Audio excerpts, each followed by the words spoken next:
Agatha is a fucking awful show and way worse than I ever thought it would be. Originally, I thought it would be a cringe gay show about a bunch of middle-aged lesbians trying their best and failing at being funny, and while that part is certainly true, I was surprised by just how shit the dialogue, acting, basic storytelling, and characterizations are. The sheer level of cringiness is poisonous to anyone watching it, as we have some of the most embarrassing scenes ever made in all of the Marvel TV shows, which is a fucking low bar indeed. Asleep in bed. Total loser!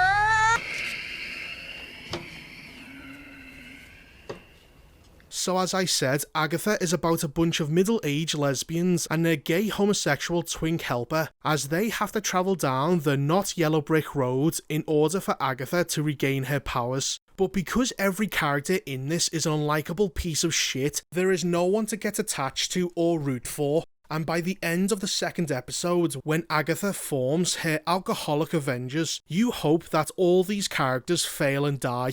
The show is also tonally all over the place, as it tries to be both serious and funny at the same time, but achieves neither, because the humour is painfully unfunny, and the more serious moments are far too retarded to be engaging. For example, the first episode starts off as a True Detective parody, although it really shouldn't be called a parody, since these cops are just as retarded as the ones from True Detective Night Country.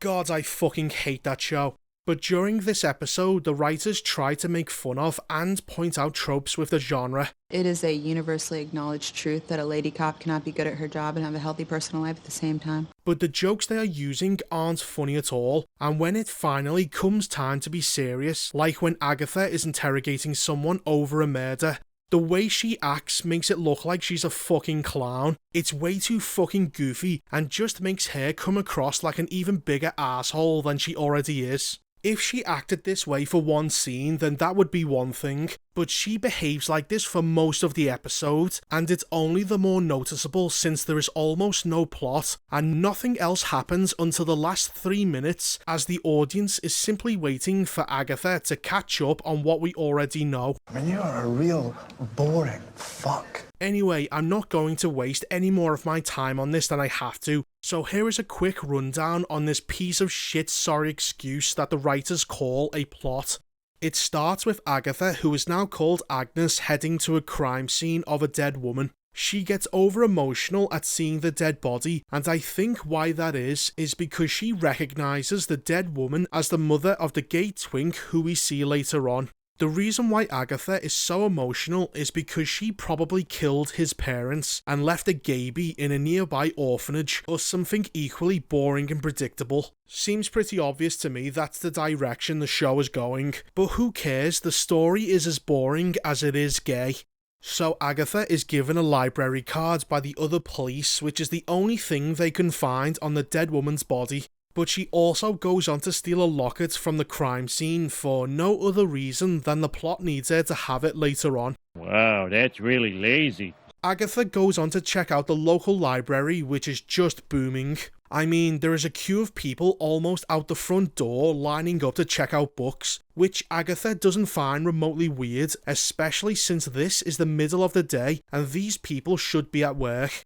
Not just that, but when the librarian says that the dead person they only just discovered this morning is a woman, Agatha just accepts her shit excuse when questioned. Why do you assume it's a woman? I don't know. Sounds more titillating. Are you fucking retarded? Both Agatha and the librarian act like assholes to each other before they find out that the last book on the library card was stolen 3 years ago. Agatha goes on to look for a copy of the book, but the section it's in has been completely burnt and just left that way.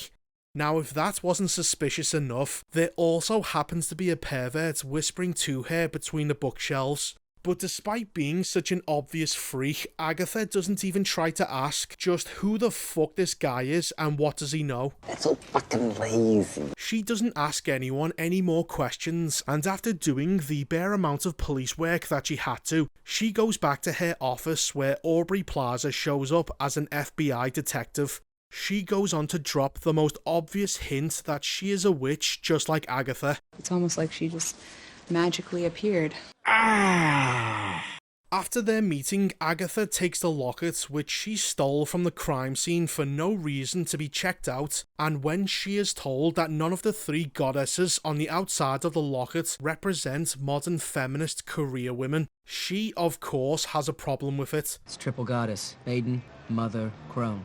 What, no working professional goddess? I hate so much about the things that you choose to be. The locket also contains a lock of hair, and later that night she figures out that the first letter of every word from the stolen book spells Darkhold. Who the fuck cares? She goes home where we learn that she has a dead son, which is definitely going to be the gay twink we see later on. Now what I think all this is Agatha role-playing as his mother, who was the dead woman we saw earlier on. Aubrey then shows up, they have a pointless conversation before they are disturbed by the gay twink with black fingernail paint on, as he breaks into her house trying to steal from her. Agatha gives chase, but he ends up being run over by the old woman who wanted to kill herself back in WandaVision. Just let us die. He is then taken to be interrogated, but this whole scene is just fucking embarrassing to watch. First off, she tries to be a girl boss by kicking him out of his chair, before then delivering some horrendous dialogue. The things that you're roasting me for are the things that make me dangerous. I'm actually embarrassed for you. And after that, we have the most cringe-worthy scene in the whole show. Or totally lying. Let's find out. What the fuck am I watching? Why the fuck is Agatha acting like a fucking clown when she's supposed to be discussing a homicide? So, after that fucking Oscar-winning performance, the gay twink then points out that the photos she took off of the dead girl are actually of flowers, and that she's tripping.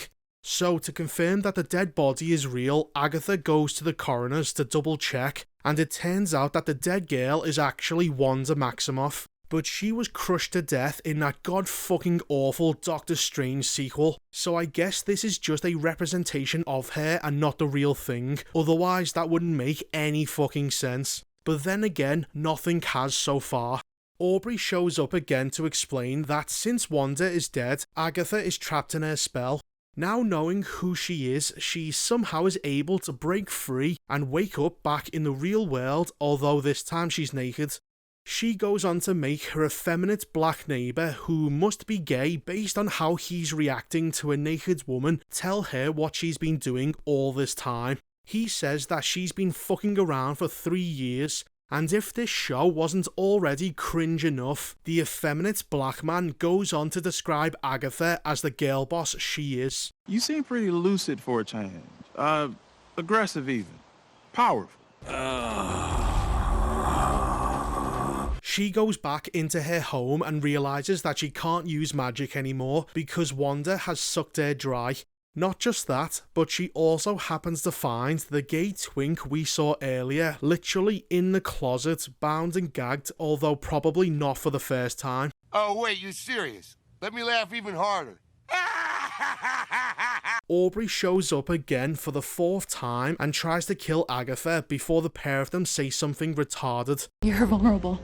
Only physically. I mean, how else can you be vulnerable? What are you, fucking stupid? A terrible fight between them happens, but it ends up being pointless because they are both not allowed to kill each other. So, to avoid being tortured, Agatha tries to persuade Aubrey not to hurt her by saying it wouldn't be worth it because she's weak and powerless and that she should be allowed to reclaim her magic. Why? Aubrey agreeing to this makes no sense because she seems to have waited until Agatha lost the Darkhold, as she seems to be unable to kill Agatha when she's at her strongest. So why the fuck would she agree to this? I don't fucking know. So, because the writing is dog shit, Aubrey ends up agreeing for reasons that don't make any sense, but she says that she is going to tell a bunch of other witches who can kill Agatha that she is defenseless, and that she has until sundown before they get her. Why sundown? I don't fucking know, and neither do the writers who wrote this shit. They just added this to the show because they needed a ticking clock to add tension to an otherwise boring as fuck story.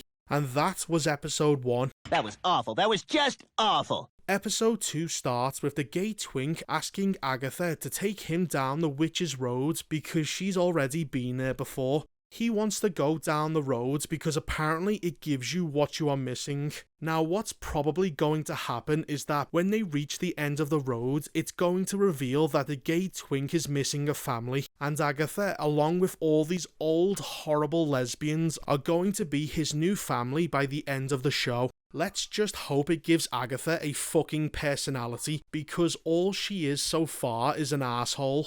So at first, she says no to his request, but then she says yes, and we also learn that the gay twink can't tell Agatha about his name or his past, and it has more than likely something to do with the locket she has. Now either the hair is his or Agatha's, it doesn't really matter. But what it shows us is that Agatha put a spell on him, probably to forget what she did. I don't give a fuck. Anyway, to access the road, Agatha needs a coven of witches, so the pair of them head out of town, and the gay twink gets a call from his boyfriend, letting you know that he's gay, as if the black fingernail paint and the way he talks wasn't a big enough clue already. Now finding enough witches to start a coven sounds like it's going to take a while. Right? Wrong. Apparently not, as there seems to be witches fucking everywhere. Where do we just find a coven? Within any 3-mile radius, there will be a collection of witchy enough people to form a coven. That doesn't make sense. And how does that work exactly? Are they spread out evenly across the entire planet, or are they packed together in every major city? I don't know, and neither do the writers who wrote this shit. They just need a lot of witches to be around because reasons. And to show us just how many there are. After only being in the car for about 2 minutes, they have already found a witch they need. That's so fucking lazy. When asked to join them, the witch at first says no, but then she says yes, but only after the gay twink says this. Oh, please. Name a badder bitch in South America. Or Europe. That was so gay. She points them out to other witches they need, the first being a black witch who sells candles. And you know this show is written by women when the first thing Agatha does to try and be funny is to make a joke about her vagina. I'm fresh out of marbles and my pelvic floor is all over the place. Kill me. So they ask the black witch to join them, and at first she says no, but then she says yes, and no scene is complete without the gay twink showing us just how much of a homosexual he is. I love your Insta page, by the way. You totally minimize the size of my pores. Oh, shut the fuck up. They move on to the last witch, who is a middle-aged Asian woman that dresses and acts like a teenage girl from the 80s, probably because that was the last time anyone paid attention to her. When the group shows up, they say that if she comes with her, then they can find out what happened to her mother, and she does what every other witch has done before. At first, she says no, but then she says yes, because this show is repetitive as fuck. Later that day, they all show up at Agatha's home, but find out that they are missing a witch. So Agatha goes outside looking for one and bumps into the first woman she sees, which just so happens to be the woman from WandaVision who tried to kill herself. Turns out her name is Sharon, and she seems to be completely over her suicidal phase and has now moved on to her happy-go-lucky gardener phase. Good for you. So Agatha of course tricks her into unknowingly joining her coven and risking her life for Agatha's sake. Jeez, what a bitch. The problem with this is that earlier on she said that they needed witches to form a coven and access the road. So by having Sharon join the coven who isn't a witch, then that ironclad rule is complete bullshit. And if Sharon does end up being a witch, then how convenient is it that the very first person Agatha bumps into just so happens to be a witch? Oh, how convenient. Anyway, to access the road, they all have to sing a very long and very gay song. Darkest hour, wake thy power. Stop singing! Afterwards, the women bicker because of course they do, they're women. The house is then attacked by even more witches, as they seem to be more common than the cold, but the alcoholic Avengers manage to escape down the witches' road. And that's the end of episode 2. That was awful. Agatha is not only a terribly written, badly acted, unfunny, retarded mess, but the show is as boring as it is cringe, and the only people I can assume that this show is for are middle-aged alcoholic wine mums that look like the cast of characters themselves. And you know the type of people I'm talking about. They are the type of audience who don't care about stories or characters, and they only ever manage to stop looking at their phones and put down their drink whenever there is a girl boss moment happening. We have 7 more episodes left of Agatha that lead all the way to Halloween, which is actually appropriate when you consider just how much of a fucking horror this show is to watch. Do not watch Agatha. It's barely started and already it's one of the worst Marvel shows that they've ever made. Anyway, that was the first 2 episodes of Agatha. It's a piece of shit.